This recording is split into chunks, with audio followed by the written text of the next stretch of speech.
Hello everybody, welcome back to my channel. Gracias por suscribirse a mi canal, gracias por estar allí, gracias por estar pendiente de todos los videos que subimos semanalmente. Quería decirles que allá arriba en mi canal de YouTube está disponible el video con el doctor Luis Carlos Rondón, médico ocupacional que trabajamos juntos, nos contó su experiencia, su vida artística. Y bueno, estuvo bastante interesante este video. Por favor, vayan a verlo. Suscríbanse al canal, los que no se han suscrito al canal, por favor, se lo suplico. Y dejen un comentario y compartan el video. Para la próxima semana también tenemos un par de videos interesantes con el ingeniero Christian Nemes desde Alemania y con un colega que está en Venezuela, se llama Víctor Sala, uno de la primera promoción de técnico superior en higiene y seguridad industrial, que nos contó su historia desde que se graduó hace años. Entonces pues los veo en mi canal y nos veo en el próximo video. Chao.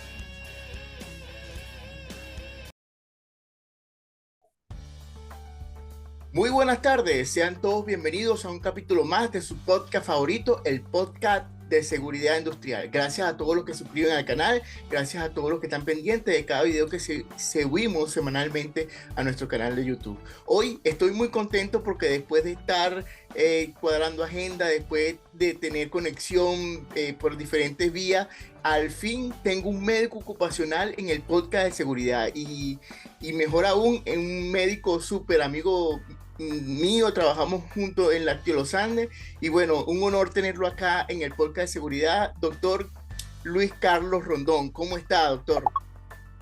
¿Cómo está, Alejandro? El honor es todo mío y me contenta mucho esta suerte de reencuentro, pues, un reencuentro a distancia, porque ciertamente compartimos muchas horas allá en la faena de la cuestión ocupacional. Pues tú de tu parte de ingeniería industrial y yo como el médico. Hacíamos un equipo increíble. Excelente equipo teníamos y muchas anécdotas tenemos, doctor, que contar. Doctor, queremos conocerlo un poquito a usted. ¿Cómo nació esa vocación de estudiar medicina entre tantas opciones que tenía? Bueno, si te pones a ver, no tenía tantas opciones porque yo era el único hijo de mi padre y mi padre era médico. Entonces, desde que desperté a la conciencia del mundo, pues la imagen paterna, tú sabes que es muy natural que el hijo emule a su padre y ciertamente ese fue mi caso. Desde muy pequeño, la imagen paterna, la admiración hacia mi padre, tenía yo como parte de mi sala de juego la biblioteca.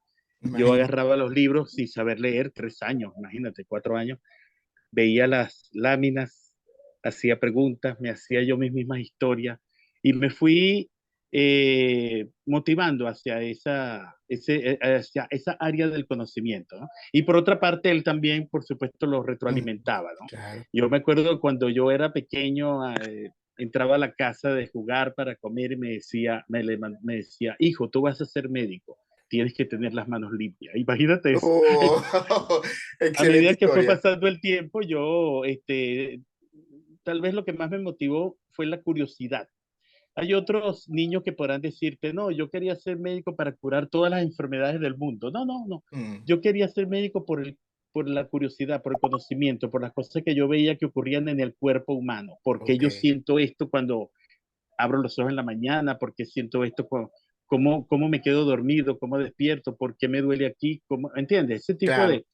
de curiosidades me hacía que yo, me motivaba que yo le hiciera preguntas, él me contestara, etcétera. Y bueno, fui creciendo con esa única, por eso digo que no había muchas opciones. Yo, de hecho, cuando llegó la etapa de pedir una carrera, metí medicina en diferentes partes, pero medicina, nada de divagar, que si a lo mejor es esta u otra carrera, ¿no? Medicina, nunca hubo otra opción, yo nací para esto. Qué bueno, porque estaba claro de siempre. Doctor, y Sí. después quisiera que me contara un poquito esa historia universitaria que usted vivió, qué materias más le impresionaron cuando usted estaba ya estudiando y luego hizo un posgrado, tengo entendido, en Sí, cirugía general. sí, así es. Cuénteme, ¿por qué es cirugía general y no otra rama? Bueno, obviamente mi papá, por tener más experiencia en eso, siempre fue mi tutor. Ok, A mí me gustaban mucho las ciencias de la conducta. De hecho, yo ok, quería ser psiquiatra como él. Pero llegó un momento, ya siendo yo un estudiante universitario, que él me explicó una cosa muy obvia. En la familia ya tenemos tres médicos, pues tengo un primo también, y diferentes especialidades. Ya yo soy psiquiatra, no, lo que no tenemos, mi primo es cardiólogo, en ok. ese momento internista. Lo que no tenemos es la parte quirúrgica. Y él Oh. me decía además, la psicosis es muy contaminante. ¿Tú has oído eso de que los psiquiatras se vuelven locos? Claro, Me dijo, claro, "No, la psicosis es muy contaminante". Y me dijo, si tú quieres saber psiquiatría, yo te enseño todo lo que quieras, claro. pero piensa en algo quirúrgico por X y otras razones. Bueno, y claro, como estudiante de medicina, a mí me interesaba todo, me gustaba Claro. casi todas las ramas. Y por allí me empecé a motivar hacia la cirugía, la veía muy compleja, es decir, Mm. abrir un cuerpo humano, ubicarse en las estructuras que hay, me parece. Entonces fue un reto para mí. Claro. ¿Ves? Y a mitad de carrera me fui yendo hacia la parte quirúrgica. Y bueno, Qué bueno. siempre investigué, tuve muy buen rendimiento, muy buenos resultados en las materias que tenían que ver con el área de la conducta, con psicología médica, con psiquiatría, con psicología evolutiva, etcétera. Pero me fui orientando hacia la parte quirúrgica desde un inicio, ¿eh? Ok. Y como obviamente me vas a preguntar ahora el paso hacia la Obviamente. parte laboral es Porque obvio, ¿eh? es seguridad Exacto. ocupacional, porque son muy pocos los médicos ocupacionales. Y Sí, eso, bueno, debo aclararte que yo no hice el posgrado, yo tengo el diplomado, ¿no? ok, Que es como ok. un posgrado Ujú, pequeñito para, ajá. Entonces, estábamos en Lácteos Los Andes, yo estaba ejerciendo una labor allí de médico general, porque era el ok. médico de la empresa, digamos, un médico ocupacional sin esa credencial, Ujú, y determinaron las autoridades de que los que estuviéramos en ese tipo de cargo debíamos tener conocimiento de medicina ocupacional. correcto. Además, la empresa tuvo la cortesía de financiarnos, de becarnos el Ok. curso. Entonces yo, por supuesto, De una. siempre ávido de conocimientos y con esta apertura yo acepté gustoso y me inscribí en el diplomado. Por cierto, lo compartimos con incluso miembros del Acto Sandes de otras especialidades como el ingeniero que Iván. entrevistaste la otra vez, Sí, Iván. Ajá, no sé saludos. si tú también lo hiciste en esa No, ocasión. yo lo había hecho ya antes, sí. Correcto. Ujú, Bueno, y los otros colegas médicos también. En fin, varias personas nos capacitamos ahí y para mí maravilloso porque era obtener otra credencial y claro, abrirme hacia otra área de conocimiento, ¿eh? claro, Pero no, tampoco es que la parte ocupacional venía desde antes porque yo no la conocía. Pero ya claro, yo claro. estaba en la fábrica y junto contigo y otras personas Ujú, de la parte industrial ya me venían dando nociones de que había ujú, que hacer otras cosas, que había, bueno, desde los equipos de seguridad, el ujú. casco. La Me di prevención. cuenta que era otra, sí, la Ujú, prevención, la ergonomía. Me di ujú, cuenta que había otro cuerpo de conocimiento que debía yo explorar para hacer mi trabajo con más eficiencia. claro. Y de ahí vino, ¿ves? Y bueno, gracias a esa capacitación que tuve, porque fue el conocimiento, el cargo, perdón, sí, Ujú, esto se sabe. sí. Ajá.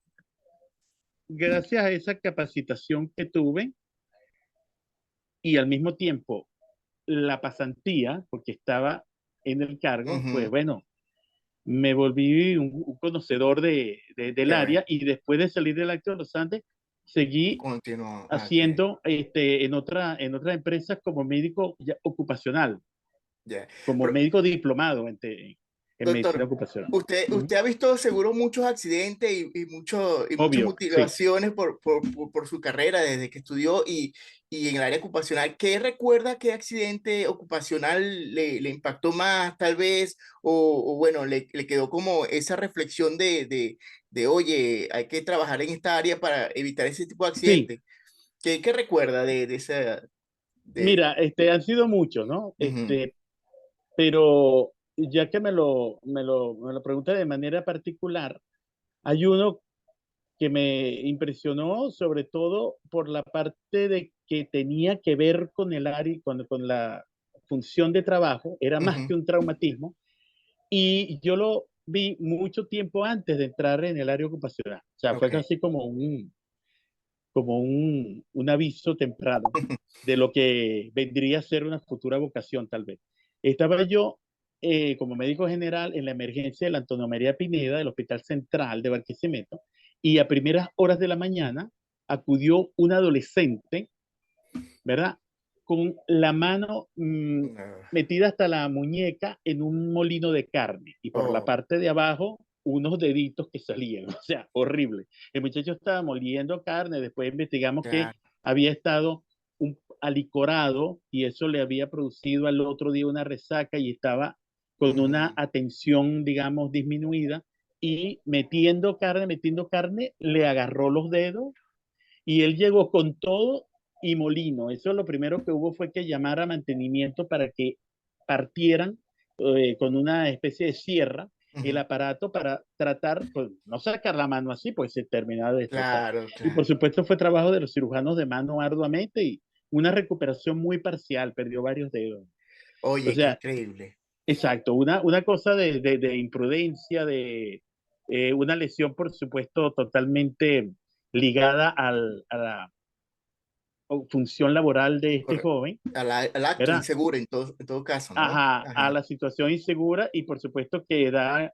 una apertura a tantas discusiones, a tantas cosas que hay que Correcto. mejorar y corregir, Y ¿no? a eso Que es lo iba, que siempre doctor. estamos haciendo. Ajá. A eso iba. En este caso, en el área ocupacional es más preventivo. ¿Usted qué considera que es lo más preventivo que se hace en una empresa? Tal vez las charlas, tal vez la medicina preventiva de evitar enfermedades. ¿Qué considera usted que es lo más fuerte de una medicina ocupacional?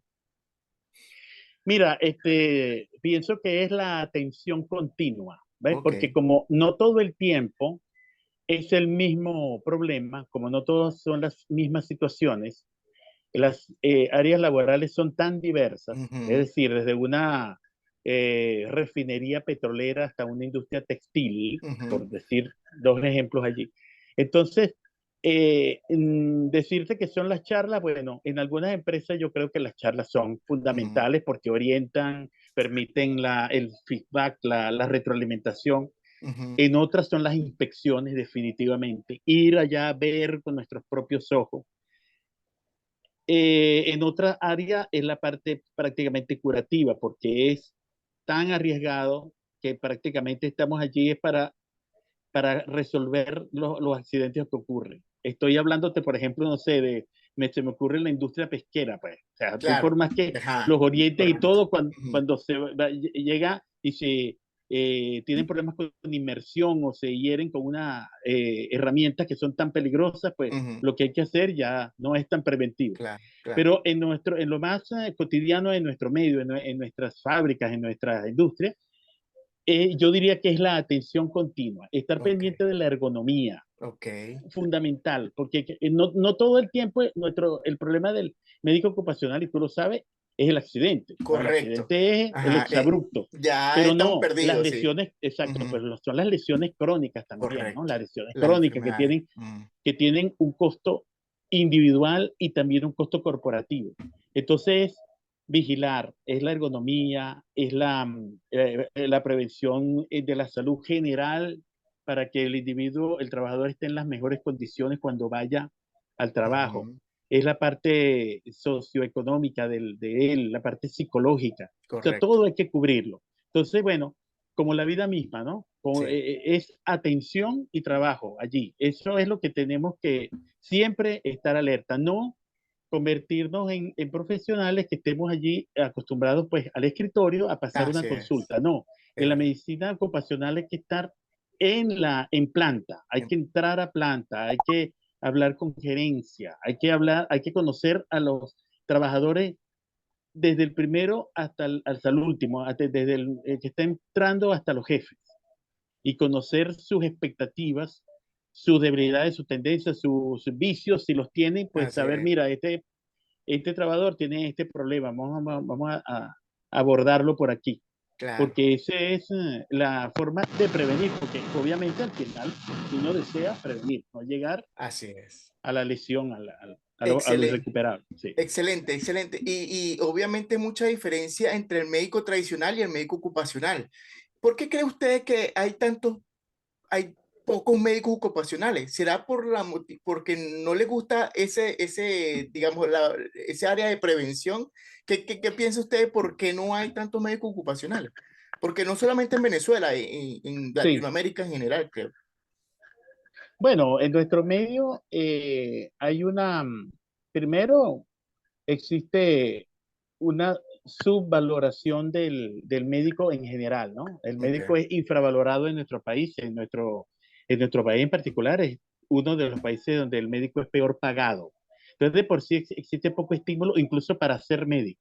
Mm, Luego, de tomar una especialidad, también se requiere un alto costo y no hay un estímulo, eh, eh, digamos, una seguridad de que vas a tener una buena fuente de trabajo, de que eso se mm, te va a contrarrestar. ¿Ve? Por ejemplo, algunos posgrados son gratuitos, pero el hecho de que no lo estés pagando, de todos modos tienes que mantenerte. El no claro, recibir un sueldo, el estar autofinanciado, es un claro, gran sacrificio. ¿No? Entonces, bueno, todo eso es un mar de dificultades. En la caso particular de la parte ocupacional, ocurre que tanto el diplomado como el posgrado son ciertamente costosos y mm, además el mercado de trabajo es de un país donde hay tanta contracción económica, donde más bien las empresas tienden a irse extinguiendo. así es. Entonces, claro, entonces se vuelve más escaso el mercado de trabajo. Fíjate que tú, con toda razón, hablas de que hay pocos, Ujú, pero los pocos que hay, muchos no tienen trabajo o están en subempleo, porque es que a su vez también hay pocas empresas. ¿Sí me explico? claro, Entonces, claro, todo va hacia la contracción, hacia sí. disminuir las posibilidades y las oportunidades. Doctor, quisiera preguntarle a ver si Ajá. en su vida ocupacional tuvo algún Ajá. problema con algún trabajador quizás que, bueno, que quería tal vez meter reposo, cómo hacer para descubrir que muchos quieren reposo. ¿Qué estrategia aplicaba usted cuando usted le querían meter un reposo, que me duele aquí, que necesito irme? ¿Usted tiene Claro, algún claro. tip Bueno, para eso? mira, el médico en general tiene que estar alerta con el paciente que simula sus Ujú, síntomas por una u otra razón, ¿ok? No necesariamente un trabajador que quiere salir de reposo. A veces en otras especialidades existen pacientes también con cierta tendencia a la hipocondría o a querer llamar la atención o tantas otras variantes. En el caso particular de los trabajadores, bueno, precisamente por eso te decía que una de las cosas que uno tiene que hacer es conocer a los trabajadores y conocer sus circunstancias, ok. ¿me entiendes? Ujú, Entonces, no, el tip que puedo dar es, entre más conozcas al trabajador, más fácil vas a llegar a saber si en realidad claro, está queriendo simular o cuál es el objetivo. Mira, se ven muchas posibilidades. Hay que contemplar claro, muchas posibilidades. Por claro. ejemplo, hay trabajadores que sí tienen un dolor, que sí tienen Ajá. incluso una lesión en la columna, un dolor crónico, una lumbalgia, Ujú. y no lo están disimulando, pero tampoco se ocasionó en la fábrica, Ese es otro tampoco fue en tema, planta, claro.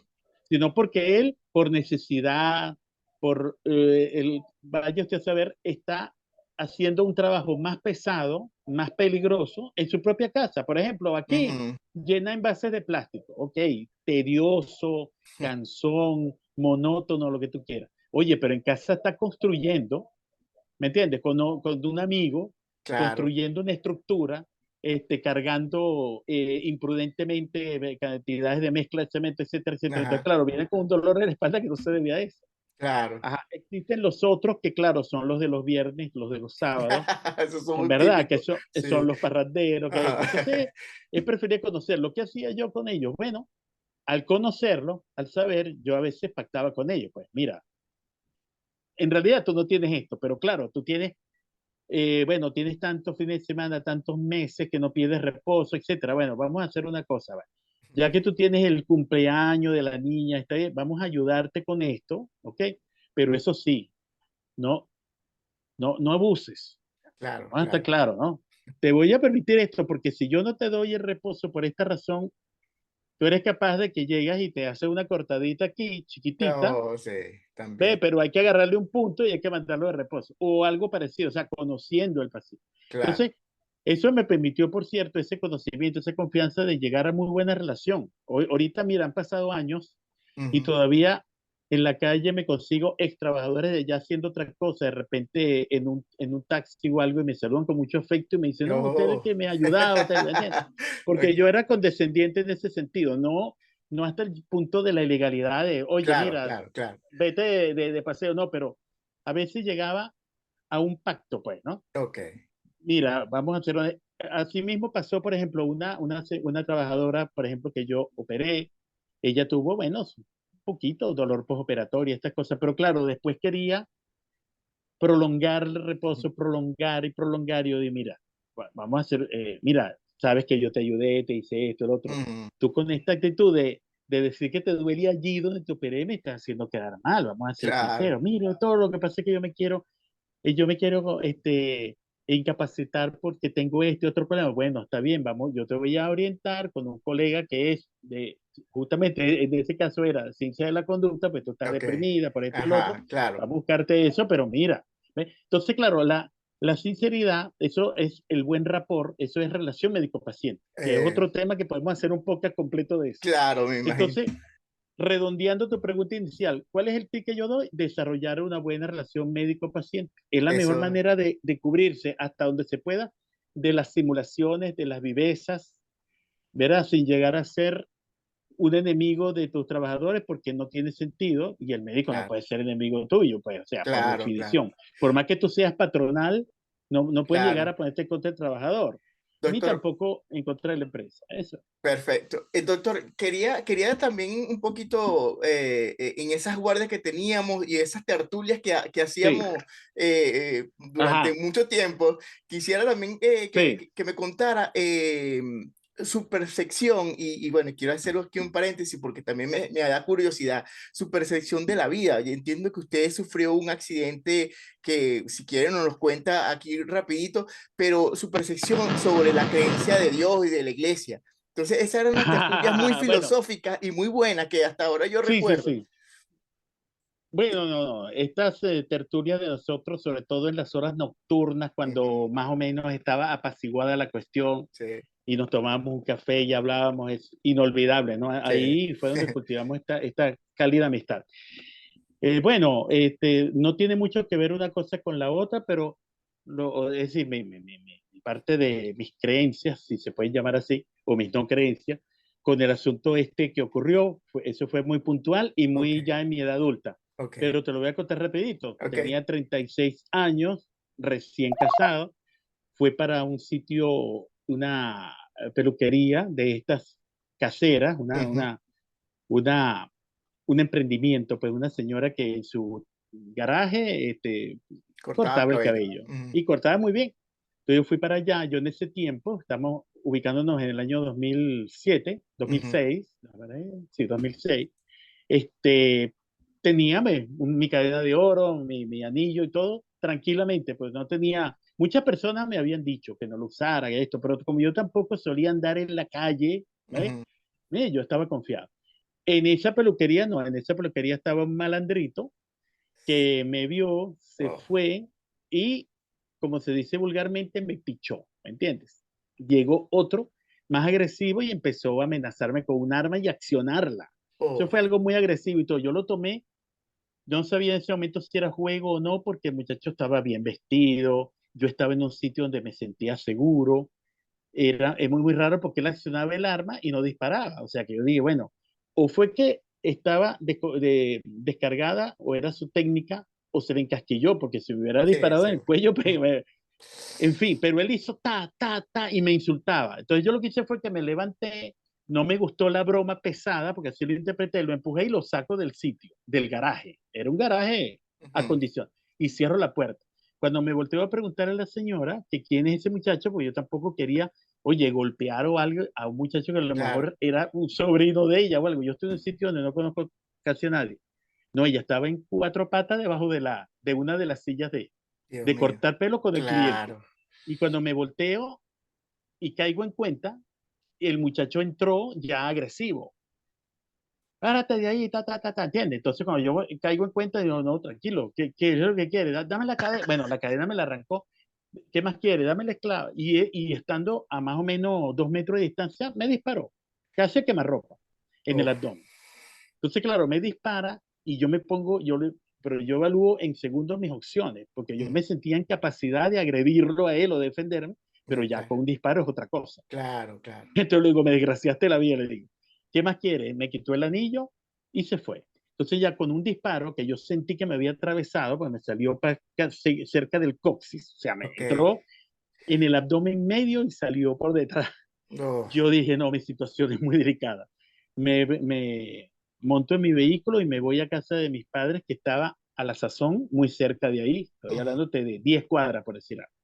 Y por teléfono me comuniqué. Él no me robó el celular ni el carro, más nada. Me comuniqué, le dije a mi papá que bajara, que me tenía que ir al seguro a operar porque me habían disparado.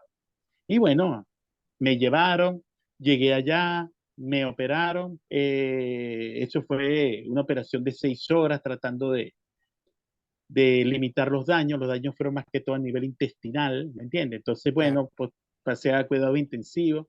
En la noche se fuga la anastomosis que habían hecho, ¿ves? Ujú. Y yo en la madrugada, yo era cirujano, recién Claro, usted graduado, sabía era todo lo que cirujano. estaba haciendo. Llamé al cirujano de guardia, le dije, mira, me fugué, hay que meterme otra vez. Ella me dijo que avisamos a tus padres, pero no, va a despertar a esos señores, a esos viejos, dije yo, 3 de la mañana, para que No, hombre. autoricen. Yo autorizo Claro, claro. la intervención y mañana, si sobrevivo, pues mañana sabrá. En eso le escribo una carta a mi esposa porque yo tenía menos de 6 meses de casado, Claro, claro. despidiéndome, pues. La carta, por cuestión de lo traumático que es, yo no la tengo. Era de ingrata recordación y la boté, pero claro, era una despedida así, que tú la lees y tú dices, bueno, era un manifiesto de una persona sin creencia religiosa, pues, ¿me Ok, entiendes? O sea, yo ok. me despedía prácticamente diciéndole que había sido la mejor decisión que yo había tomado, muy romántica la carta, y que lo más seguro es que mis posibilidades de sobrevivir eran mínimas y todo, y que me despedía. Bueno, luego de eso fue una ardua tarea porque yo salí ahí en coma inducido, 22 días en cuidado intensivo, fui 3 veces resucitado, estuve con una Oh, sepsis, tuve una atelectasia, tuve una pelota de secreciones en un bronquio que prácticamente me tenía asfixiado. Hubo que entrar, el cirujano de tórax me salvó la vida, entró a la parte de cuidado intensivo y con el anestesiólogo y con un aparato de broncoscopia me trajeron eso y fue cuando volví a respirar. Bueno, a los 22 días me sacan ya, me empiezan a superficializar. Es horrible porque tú estás despierto, pero no te puedes mover, pues estás relajado. claro, claro. Y progresivamente, ¿no? Después de un mes y tanto en hospitalizado, voy a casa. Cuando llego a la casa estoy con una colostomía, emaciado, tenía 71 kilos de peso, me colgaba todo. Y bueno, progresivamente me fui recuperando luego de las secuelas también, porque me Pero, quedaron secuelas. Tenía una eventración, tenía una colostomía y eso me llevó un par como 3 años más o menos doctor, recuperar todo y quedé bastante bien, con claro. cicatrices, Doctor, pero por lo pero menos recuperé todas mis funciones. usted se sintió muerto en ese momento, Estuve, ¿no? no, es que Ok, estuve, es que estuve ok, varias veces. Entonces, por lo menos en 3 ocasiones, aunque no las recuerdo así como tal, porque yo era el paciente, ¿no? ok. Pero a mí me tuvieron que hacer resucitación en 3 oportunidades. A mí me metían a diario a pabellón. Yo Wow. tenía lo que se llama una bolsa de Bogotá, el abdomen abierto, las vísceras expuestas, una bolsa de plástico precariamente suturada. ¿Por qué? Porque te tenían que Claro. meter Mm, diariamente, sacar esa bolsita, lavar las vísceras, sacarla, volverlas a meter y volver a tapar. Dios mío. Estaban tan hinchadas que no cabían en el abdomen. ¿Me explico? Claro, claro, Las intubaciones eran tantas porque diariamente me tenían que operar que hicieron una colostomía para no dañar mis cuerdas vocales, porque imagínate. claro, claro. O sea, una situación ya con lo que son, maneja un poco estas estadísticas, los médicos saben que cuando tú tienes una bolsa de Bogotá, las posibilidades ya son bastante escasas. Ish. Bueno, esto es el punto de inflexión que tuve allí de la vida, del tránsito vital. He tenido accidentes, traumatismos, otras cosas, pero nunca había tenido un atentado, ¿no? Porque esto no fue un Claro, claro. accidente, fue No, un no, esto disparo, fue o sea, un acercar un... intentaron sacarme, vamos a estar Claro, claros. claro. Ahora, yo desde antes de eso, mucho antes, pues no te, yo me alejé de la creencia religiosa estando muy pequeño, simplemente por una cuestión de análisis, una cuestión intelectual, si se puede decir así. Si quieres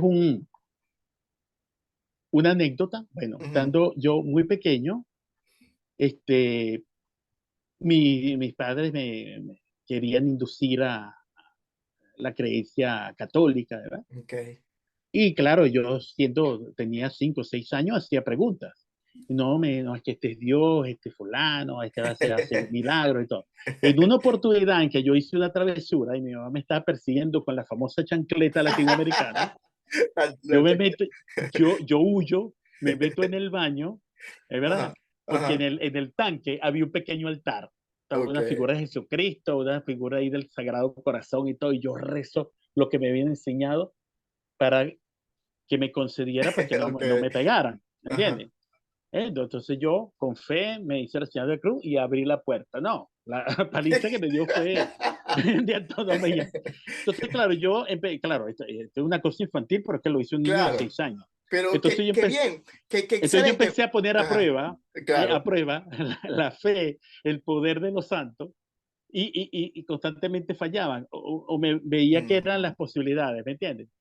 Me di cuenta siendo muy niño que había unas posibilidades de que unas cosas salieran bien y otras mal, pero que no se veían fundamentalmente afectadas porque tú te empeñaras en ellas.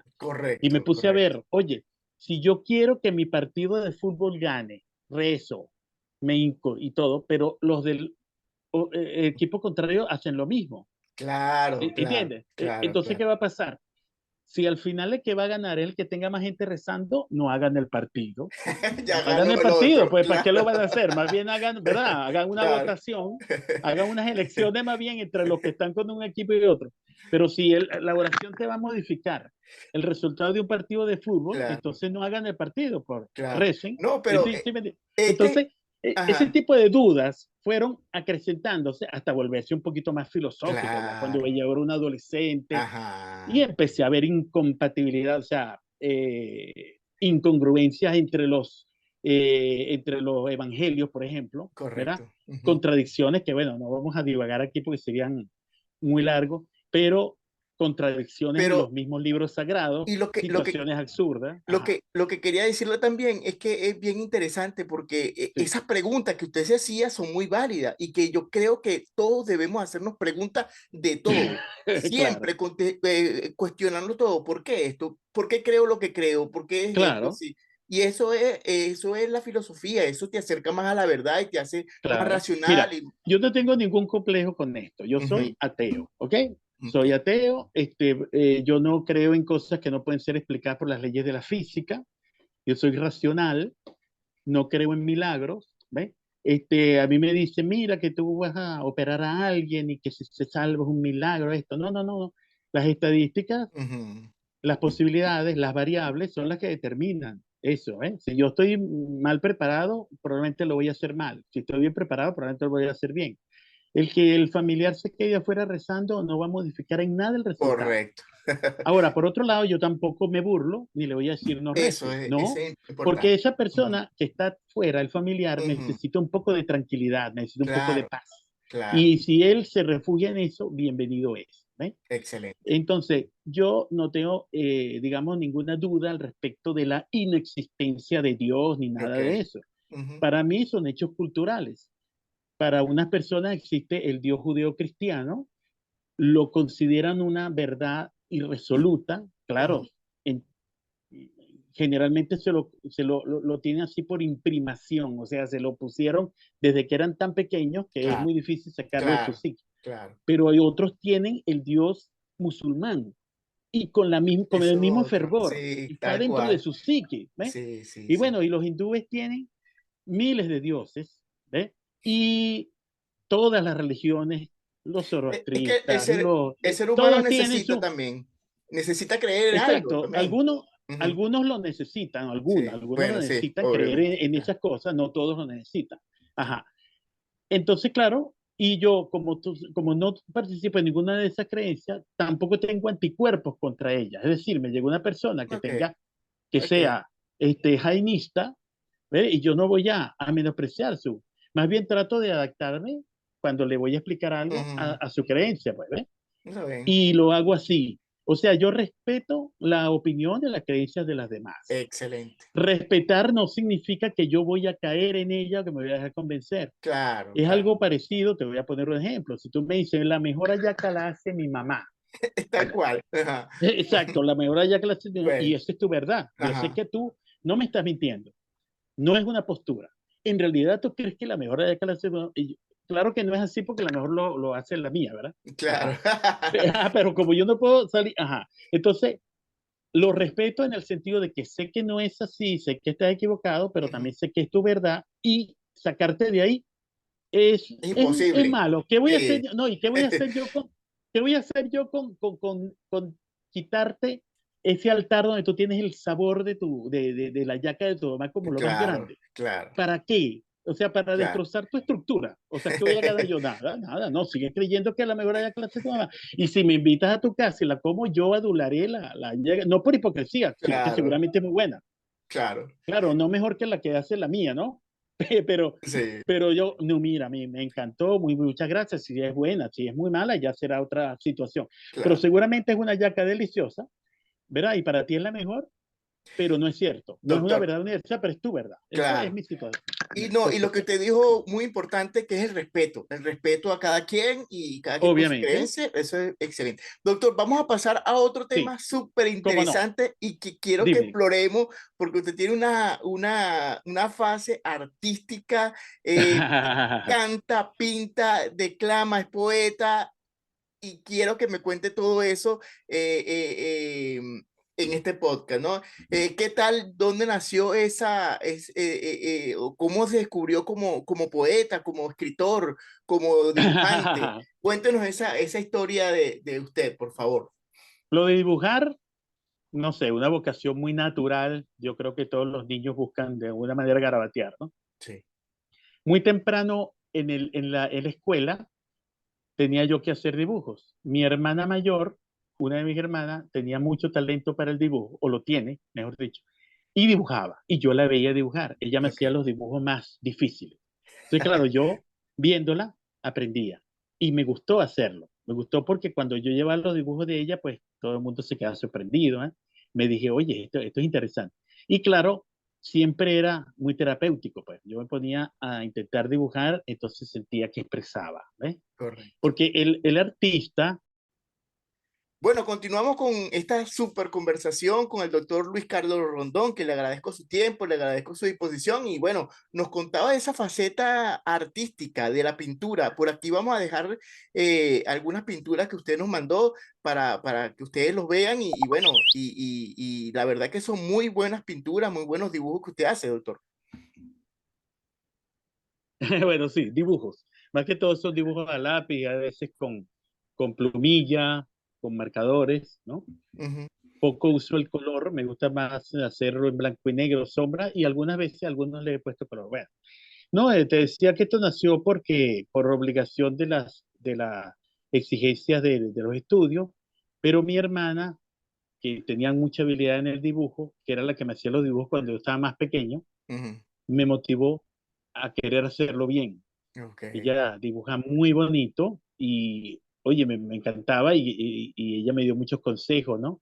Por ejemplo, me dijo, no, dibujar las manos es muy importante, dibujar las manos, el rostro, ¿ves?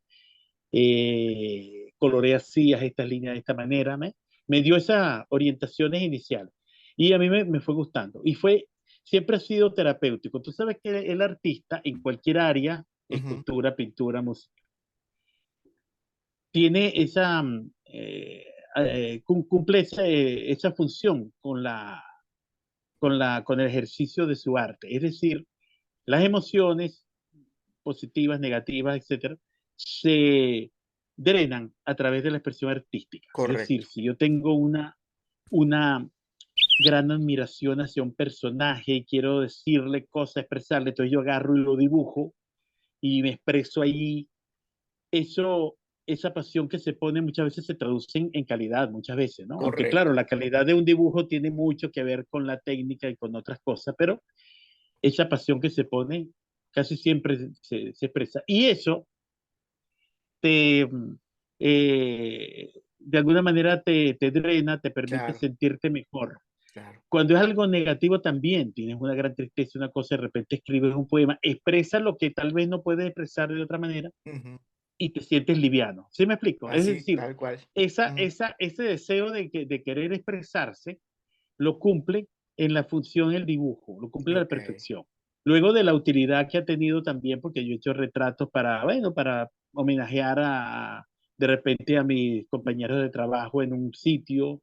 Hoy en día lo hago, las tareas de mis hijos le hago dibujos que tienen su utilidad. En fin, pero ha sido para mí sin haber nunca significado un gran beneficio económico, porque muy pocos retratos he vendido, no me dedico a eso, pero más que todo ha sido terapéutico, Ya. terapéutico. Y lo de escribir vino también más o menos en la adolescencia. A mí me gustaba mucho la poesía desde niño. A los 3 años yo ponía un LP y doblaba. Ajá. Pero no tenía una gran vocación hacia la música. No había encontrado un género musical que me apasionara. Doctor, y aquí Más tarde, quiero ajá, hacer un inciso acá porque, bueno, sí. recientemente un venezolano se ganó el premio de Cervantes. Ah, por El supuesto. poema, el Gran cadena, poeta, claro. ajá, Cadena. ¿Qué opinión le merece de él? Hagamos un inciso acá y hablemos un poco de él, porque yo la verdad poco conozco de él. No sé si usted por ser poeta, si lo ha seguido un poco más. Sí, mira, este señor nos enorgullece porque él justamente de la Grey Barquisimetana. Ah, Es un hombre, Barquisimetano, no sí, sí, sabía. sí, él es de aquí, él es nuestro. Lo digo con ese orgullo, pues. Qué bueno. Eh, Muchos años escribiendo. No te tengo un resumen de su biografía en este momento, pero sus poemas son célebres desde más o menos y conocidos desde los años 70. Más o Me menos de los imagino. años 70 se conocen los poemas de él. Es un tipo de poesía, no son octosílabos como los que yo escribo, por ejemplo, Ujú. o el tipo de poesía de Ernesto Luis Rodríguez, ¿no? Es una Ya, poesía más contemporánea, una poesía libre, ya. Es más de cuento, ¿no? muy Es, existencial, o existencial. Ok, existencial, ¿ves? Más o menos es la corriente latinoamericana de ese tiempo. Estoy ok. hablando de Jorge, probablemente un Jorge Luis Borges, probablemente un Pablo Neruda, ese tipo de poesía. Eso para desde el punto de vista técnico, ¿no? Doctor, Que es el tipo de poesía que va hilada. Ajá. una pregunta. Dime, dime. ¿Cómo se hace para ganar un premio tan importante? O sea, ¿qué méritos tuvo este venezolano barquisimetano para ganarse ese tremendo premio? Bueno, la trayectoria de Ok, él es muy grande y la calidad de su poema es innegable. O sea, tú ok. lees algo como Derrota, por ejemplo, te lo voy a poner de tarea, tú buscas Derrota. Derrota. Yo lo escuché porque a propósito de ese premio está en Ajá, internet bastante viralizado y lo escuché y es un poema de derrota, de mucha, exacto, estábamos sí, como sí, muy sí, sí. deprimidos en ese tiempo él.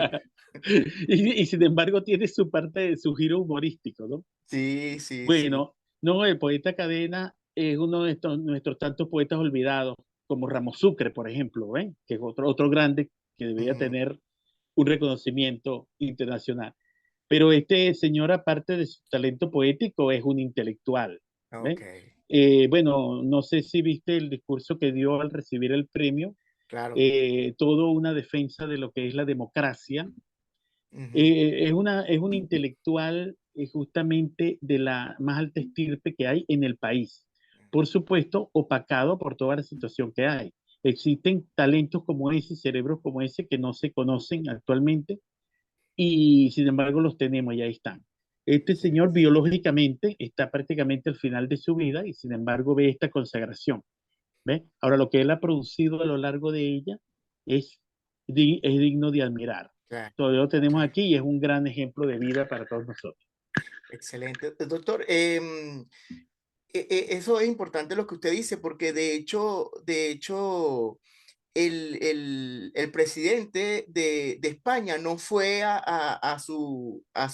digamos, A su premiación. a su premiación por intereses políticos, porque sabe que en España ahorita hay una tendencia izquierdista como No, por aquí en supuesto, Latinoamérica. por supuesto. Entonces, Para nadie es un secreto que aquí hay un duelo ujú, entre la libertad y la tiranía, ¿ves? Y así eso es, no es solamente en nuestro país, sino que se ha exportado. así es. Y justamente Cadena es de los que está con la democracia, de los que está con la verdad, de los que está Ujú, con la libertad, y eso le cae muy mal a los zurdos. Eso así es una es. cosa innegable, pues. Eso no necesita mucho análisis. Así es. Doctor, ese era un inciso. Continuemos Dime. entonces con Ok, sus poesías y con su escrito. Actualmente tiene algunas poesías y algunas canciones que también entiendo que hace corridos llaneros, hace canciones llaneras, venezolanas. ¿En qué está ahorita? sí, Está, yo fui evolucionando de la poesía romántica, más o ok. menos que me gustaba cuando niño. A los 11 años declamaba muchas cosas, sobre todo poemas, Ujú, porque no tenía mucha vocación hacia la música. Pero en esa época, más o menos hacia los 11 años, descubrí el corrido de Florentino y el Diablo y me fui excelente. aficionando por la música llanera. La fui conociendo poco a poco, investigando y tal. Y así como, valga la comparación, como el Quijote enloqueció por las novelas de caballería hasta convertirse en un caballero andante, a mí Ujú, me pasó parecido con la música llanera, de ser un niño citadino. Al conocer esta música llanera me fui embuyendo cada vez más de ella hasta conocerla, conocer los cantantes, los artistas, y luego querer hacer lo que ellos hacían, que me convertí en coplero, pues, y lo hice, ¿me entiendes? sí, Bueno, por otro lado, más o menos a los 12 años llegó el amor, ¿entiendes? O sea, claro, una su niña primer que me amor. Ajá. gustaba, una joven.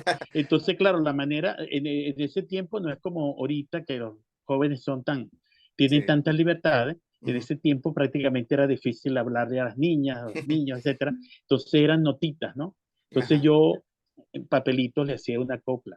Al principio, como no la sabía hacer, yo hacía de una estrofa, yo escribía la mitad era de otro autor y la otra la completaba yo con algo personal. Ok. No sé si me explico, ¿eh? Sí, sí, sí. Y las normas técnicas como número de sílabas y el tipo de estrofa y estas cosas me lo enseñaron en el bachillerato, en lengua y Ah, literatura. Y ok. aprendí yo lo básico de lo que es un octosílabo, un endecasílabo, una glosa, una copla, cuarteta o redondilla. Esas cosas las aprendí en la educación formal. Ok. Y con la motivación pasional, ¿verdad? Ujú, Fue que empecé a hacer las primeras coplas que eran, por supuesto, románticas. correcto. Claro, pero al mismo tiempo ya con la cosa de la música llanera que estaba conociendo, y no la conocí por lo comercial, por la radio, lo conocí por los cultores más antiguos, ¿no? Los clásicos. Imagínate. El Carrado de Palmarito, José Romero, Ángel Custodio Loyola, por ahí empecé yo por ver los clásicos, porque no escuchaba mucha radio tampoco. Entonces, en esa combinación, claro, empezaron a interesarme otros temas, como por ejemplo pueblos, historias de pueblos, Ok, lugares, ok. personajes históricos, corridos patrióticos, y empecé a hacer luego mis primeras letras, más o menos desde los 12 años. ¿Ves? Qué bueno, qué bueno. Mi, una de mis grandes logros fue que ya a los 15 años, que ya, imagínate, yo escribía casi a diario. Cuando tengo 15 años, logro que uno de mis ídolos ya en la música, el Luis Lozada, el Cubiro de Barina, que me conoció en un espectáculo criollo donde yo me le acerqué, me imagino que le causó una gran impresión porque yo era un niño de 15, un muchachito de 14, 15 años. Claro. Él me trató muy bien, etcétera, y yo le dije que que mi sueño pues era que él cantara una canción mía y él se puso a ver mis letras, nos citamos luego, me llevaron a su casa y le mostré mis letras y él me graba en 1985 el primer pasaje que se llama ¿Qué? Un sentimiento apureño. Bueno, usted veo. Sentimiento apureño es una canción vieja del folclore, Sí, no del folclore anónimo, sino de Pedro Emilio Sánchez, ¿verdad? E inmortalizada por Francisco Montoya, pero yo hice una especie de parodia, un remix, ¿entiendes? Que se podría ok. decir hoy en día, un remake, Ajá. ajá, que no es el único que se ha hecho, también se grabó Parodia del Sentimiento, que la grabó el Carrado de Palmarito y otros más. Bueno, yo hice mi Sentimiento Pureño, le puse un Sentimiento Pureño, y a él le gustó la letra y la grabó. Imagínate para mí, cuando tenía 15 años, en el 85, que se grabara eso, Bueno, una gloria. usted apenas terminemos aquí me pasa un enlace para que la gente pueda escuchar por lo menos una estrofa de esa grabación, que eso es, imagínese, que le Bueno, hayan después de eso grabado. vinieron más, ¿oíste? Hoy Ok, en día tengo más de 40 canciones grabadas en voces de diferentes cantantes, y en el 2015 logré hacer mi grabación, un ya, disco. Y he excelente. tenido colaboraciones, he grabado contrapunteos con otros cantantes llaneros. Esa es la parte, digamos, de la música llanera en fin, en sí. Sí, Y bueno, y tú sabes que yo he escrito mis poemas, tengo unos claro. poemarios publicados viejos ya. Y una cosa que hablamos también fuera de grabación, que también que es importante que se haga un Instagram e inserte toda esa poesía por Instagram para que la gente lo conozca y también la gente que esté interesada pueda ir a su Instagram y revisar algo de poesía, que mucho no hace falta. Aquí quería preguntarle algo para Ajá, ya terminar. sí, Bueno, eh, tres preguntas para terminar, pero quería ok, hacerle ok, una pregunta aquí improvisada porque ajá. siempre cuando hablo con intelectuales de la música, les pregunto la opinión sobre el reggaetón, por ejemplo, de Bad Bunny. ¿Qué opinión usted Ujú. le merece ese tipo de música que actualmente está rompiéndola en toda Latinoamérica? No, me parece muy lamentable porque eso se aleja mucho de lo que es la poesía, de los valores Ujú. que deberíamos cultivar, el respeto hacia la otra persona, etcétera, ¿no? Desde el punto de vista musical, me parece sumamente mediocre porque es una cosa hecha más que todo con melody, con Ujú. recursos Tecnológico. electrónicos. Ujú. Eh, Te digo, no, es un género que realmente no me inspira ningún tipo de admiración. Por supuesto, hay que respetar los gustos de cada quien, Claro. ¿verdad? Pero eso para mí no existe, es un género Ok. musical y me parece que como muchos otros, me parece pues que va a pasar sin mucha pena ni gloria, Sí, ajá. como han pasado otros. Todas Sin modas. embargo, puede que se eternice. Mira, la, esta es la contradicción tal vez del sistema democrático, ¿no? Ajá. Que las mayorías, las masas se equivocan. Tú agarras un Ujú. grupo grande de personas y buscas los que son intelectuales y son la minoría. Buscas los que son buenas personas y son la minoría. Todo lo bueno es la minoría. Las masas L- l- tienen. exacto, lo malo, lo Ujú. mediocre, bueno, la ignorancia, todo lo negativo que tú le puedas poner es la mayoría, ¿ves? Por eso Qué hay interesante, ¿no? es una cuestión de selección natural. Sí, Por eso es que la democracia para hacer, esto ya es algo político, claro, para ser mejor ha buscado evolucionar ese sistema parlamentario, ¿no? Para claro. buscar una selección lo mejor de la sociedad para que tome las decisiones más importantes. Ajá, Entonces, claro, como te digo, las masas van a buscar lo que es masivo, lo que es comercial, lo que es superfluo, lo que tiene menos calidad. ¿Eh? claro, claro. Por ejemplo, Oye, una música de una calidad innegable por su historia, por la parte técnica, por donde tú la veas, es la música clásica. tal Si cual. tú agarras, haces una redada en cualquier ciudad y buscas los que conocen, los que les gusta y los que conocen de música clásica son poquititos, ¿ves? Ujú, Porque es algo muy elevado. O sea, para claro, en realidad entender una sinfonía, para entender, bueno, la profundidad de una obra hecha por Beethoven en la época justamente en la cual sufrió aquel desengaño amoroso, ¿me entiendes? correcto. Ajá. Ajá. O valorar las obras que hizo Mozart en el Mozart. momento en que estaba solo, que Y estaba sordo también. prácticamente, no, el sordo era Beethoven, ¿no? Beethoven, perdón, Pero era Mozart, Beethoven, sí. ajá, Ujú, pero Mozart tuvo más que todo pues, problemas económicos y también problemas de salud. sí, Entonces, claro, ese tipo de valoraciones, más los que saben un poco más allá y conocen de teoría musical y ven la armonía, ven la perfección matemática que existe en una mm, obra clásica, los que lo valoran, lo conocen y lo aprecian son pocos. Claro, Lamentablemente es así, puede ser que el ser humano es así, ¿ves? así es. En la mayoría, nosotros mismos en la mayoría de las cosas somos mediocres. De Sí, repente yo puedo ser bueno dibujando, como tú has dicho, yo puedo ser bueno dibujando, ¿verdad? De claro, repente. Pero en la cocina no paso de hacer un sándwich, ¿ves? así es, así es. ¿Entiendes? Ajá, Entonces, claro, llega un chef y me venga con desprecio. Pues bueno, claro. ¿tú qué haces aquí? O sea, la verdad que no Sí, tengo nada que hacer en una cocina. ¿Sí me explico? sí, claro, Entonces, tal cual. cuando yo lo digo, no estoy denigrando de nadie, es No, que es claro, claro, normal, es es normal. normal. Sí, O no, sea, en la música la mayoría no sabemos nada de sí, música. no, En la pintura la mayoría no sabemos nada de música. Es un grupo selecto, ¿ves?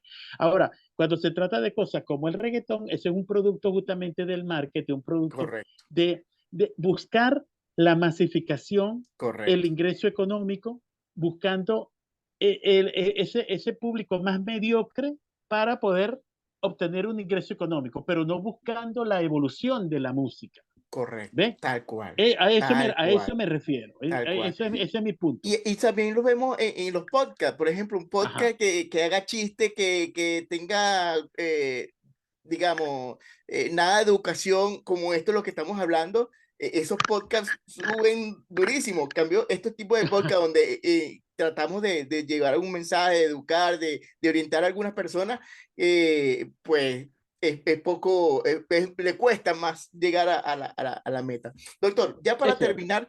para ¿Cómo no? terminar, también yo lo conozco como un gran opinador. Muy bien, continuamos con el doctor Luis Carlos Rondón. Tuvimos unos problemas técnicos, pero bueno, ya solucionamos. Y quedamos en que, doctor, que queríamos saber su opinión política, ¿no? Siendo un intelectual, siendo un venezolano bueno, tiene destacados credenciales por sus estudios, por su arte, etcétera. Me gustaría saber la opinión política de usted, que, cómo ve el país y cómo cree que nos ve en el futuro. Bueno, esa parte es muy deprimente. Le pregunto a mis invitados que en estas elecciones de primaria que se vislumbran algunos candidatos, obviamente usted votaría por alguien de allí o evidentemente que No, no, no. no, no. Ya para finalizar, pues yo siempre cierro que le den un mensaje a la juventud, algo alentador. ¿Qué le diría usted a ese joven que está estudiando medicina los primeros semestres o a ese joven que emigró y que no está ejerciendo su profesión, sino que está haciendo otra cosa a la que no se preparó? ¿Qué le diría usted a toda la gente que nos puede ver? Bueno, los jóvenes que están en el país tienen que hacer lo posible para capacitarse y tratar de salir de aquí. ¿Ok? Porque en este país, por el momento, no se vislumbra ningún tipo de futuro ni oportunidad. Los que están afuera, por supuesto, si tienen una vocación por su carrera, tratar de hacer lo posible por ejercerla, lo antes posible. No es fácil, a veces hay que convalidar, a veces hay que superar la barrera de idioma, hay que presentar determinados exámenes, pero creo que vale la pena, si has sido capacitado como médico, hacer lo posible por ejercerla. Además, en cualquier país es una profesión muy bien valorada, no Así es, solamente en lo económico, sino incluso en lo moral, así en es. lo personal, como realización personal. Entonces sí, vale la pena buscar ejercer esa profesión, no dejar ese título por allí guardado. Ujú. Para los que están fuera. Y los que están aquí y están estudiando medicina, bueno, se les recomienda perseverar, persistir, a pesar de todas las dificultades que haya, por obtener ese título, Ujú. obtener la mayor capacitación que puedan. Se pueden hacer un posgrado, los diferentes diplomados que hay, etcétera. Y bueno, no se les puede quitar, es lamentable, pero no se les puede quitar el ímpetu de buscar otros horizontes. En realidad, hay una sola vida y el que la tenga, pues debe intentar superar, llegar hasta su meta y la realización de la felicidad no están en este país. Así es. Sí, Bueno, doctor, excelente conversación. La verdad que me gustó mucho reencontrarnos por esta vía. Esas son las bondades que nos da la tecnología. La verdad que me parece que quedó bastante vi en el podcast, hay unos mensajes dentro de este podcast muy interesantes que cada quien pues pueda buscarlo y aplicarlo y encontrarlo, como sea. Pero por lo que a mí respecta, pues me agradó mucho hablar con usted. Espero que me manden todos los enlaces para poner aquí su... Bueno, agradecido con su tiempo, agradecido por este espacio que nos dio. La verdad que me pareció súper interesante, súper contento de volver a hablar con usted. Y le decía Gracias, que, ¿no? le decía que pronto abra su Instagram para dejar aquí todo su arte, toda su exposición que tenga allí.